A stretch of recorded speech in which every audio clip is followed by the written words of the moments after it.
बच्चों, आपके एग्जाम बहुत नजदीक है।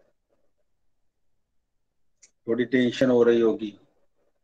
पता नहीं क्या होगा इस बार के एग्जाम में। लॉकडाउन की वजह से ढंग से तैयारी नहीं हो पाई, या स्कूल कम खुले, कॉलेजेस कम खुले, तो किस तरह से get ready for the exam. मैं आपको पहले भी ये वाली बात बता चुका हूं कि हर चीज जो कुछ हम पढ़ते हैं वो हमको हमारे दिमाग के ब्लूप्रिंट के अंदर सब कुछ पहले से ही याद होता है। बस उसको मेमोराइज करने की जरूरत होती है। मैंने आपको ये बहुत बार, जब भी हम पढ़ रहे हैं तो वो हमको उस समय लग रहा होता है कि ये कुछ हम नया पढ़ रहे हैं, लेकिन आपका डीएनए का ब्लूप्रिंट सब कुछ लेके बैठा हो, सब है आपके पास, रिकॉल कर रहे हो।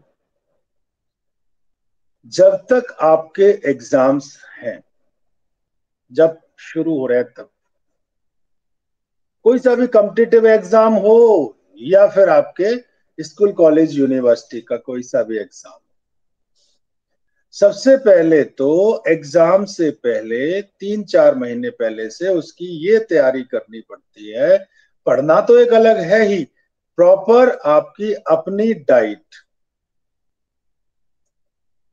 डाइट में आपको बस एक चीज हटानी है। जोड़ कुछ भी लो, लेकिन एक चीज हटानी है जो कि आपके ब्रेन को बहुत सारी चीजों को याद करने से लर्निंग कैपेसिटी को डाउन कर रहा है, और वो है फास्ट फूड।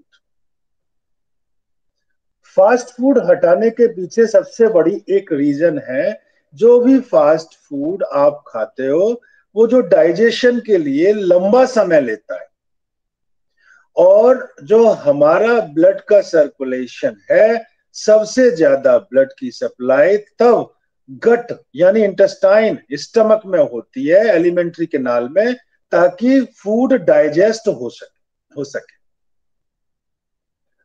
अगर कोई चीज 4 घंटे में डाइजेस्ट होनी है और वो चीज 10 घंटे में डाइजेस्ट हो रही है, तो 6 घंटे का जो एक्स्ट्रा खर्चा हुआ है इसे कौन झेलेगा? अब इस 6 घंटे की कटौती कहीं ना कहीं से तो होगी ना, ब्रेन से होगी। ब्रेन को भी बहुत ज्यादा ब्लड और ऑक्सीजन चाहिए होता है, लेकिन आपने अपने जीव के स्वास्थ्य के लिए एक पिज्जा खा लिया। मैं किसी पिज्जा वाली कंपनी की बुराई नहीं कर रहा हूं, मैं आपके एग्जाम के लिए, भविष्य के लिए बता रहा हूं, बाकी कुछ भी कोई खाए मुझे मतलब नहीं। अगर आपने एक वो पिज्जा खा लिया या बर्गर खा लिया ढेर सारा भर के मैदा वाला, 4 घंटे का डाइजेशन 8 घंटे में, 10 घंटे में हुआ, 6 घंटे की ब्लड सप्लाई बाकी ऑर्गन से काट के, आपके 5 एलिमेंट से काट के, जो सेंस ऑर्गन थे वहां से भी काट के उधर कर दी गई। आप सपोज करिए, जब किसी शहर में एक स्ट्रीट में लाइट नहीं है, तो हमने दूसरी जगह की काट के जब उसे दे दी जाती है, तो दूसरे लोग अंधेरे में रहते हैं कि नहीं रहते हैं? उन्हें प्रॉब्लम होती है नहीं होती है? या वो भी बहुत खुश हो रहे होते हैं कि भाई पूरे दिन काट लो? ऐसा नहीं होता ना। ऐसे ही आपको सबसे पहले अपना फास्ट फूड बंद कर देना, अगर दिमाग को सही रखना है। आपके बॉडी के अंदर ढेर सारी ऑक्सीजन रहनी चाहिए और CO2 बाहर रहनी चाहिए। अब आप पे अनुलोम विलोम तो होगा नहीं, लंबी लंबी सांसें लेना छोड़ना तो करोगे नहीं, तो क्या करें, कम से कम और CO2 अंदर मत घुसाना।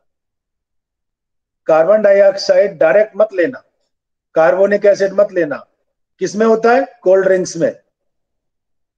कोल्ड ड्रिंक को ऐसे हिला के खोलते हो तो गैस निकलती है ना, बबल बना के ढेर सारी। यस अब सर। आपके अंदर अच्छी खासी ऑक्सीजन थी, लेवल ठीक चल रहा था, आपने कोल्ड ड्रिंक उड़ा गए पूरी की पूरी, एक पी गए। अब उस ऑक्सीजन आराम से जो ब्लड निकाल रहा था CO2 को, कार्ब अमीनो हीमोग्लोबिन बना बनाकर अब ब्लड पे और जोर नहीं दे दिया गया। अगर किसी घर को बनाने में मजदूर काम कर रहे हैं सुबह से लेके शाम तक, कि भैया नीचे से ये सारी ईंटें ऊपर की मंजिल पे छोड़ के आनी है, और लास्ट टाइम पे जाके आप वहां पे 2-4 हजार ईंटें और डाल दो, मजदूरों पे जोर नहीं पड़ेगा, वैसे ही थके हुए होंगे। तो आपके लंग्स आपके अपने ही तो है, उनका ध्यान रखना है कि नहीं रखना है। Fast food, cold drink, exam time तक ना ना ना। बात समझ में आ रही है मेरी, नहीं आ रही है? Yes sir. एग्जाम दे दो, अच्छी तरह से बढ़िया मार्क्स ले लो, किसी कंपटीशन में निकल जाओ, और फिर खूब बल्ले बल्ले कर लो, ठीक है?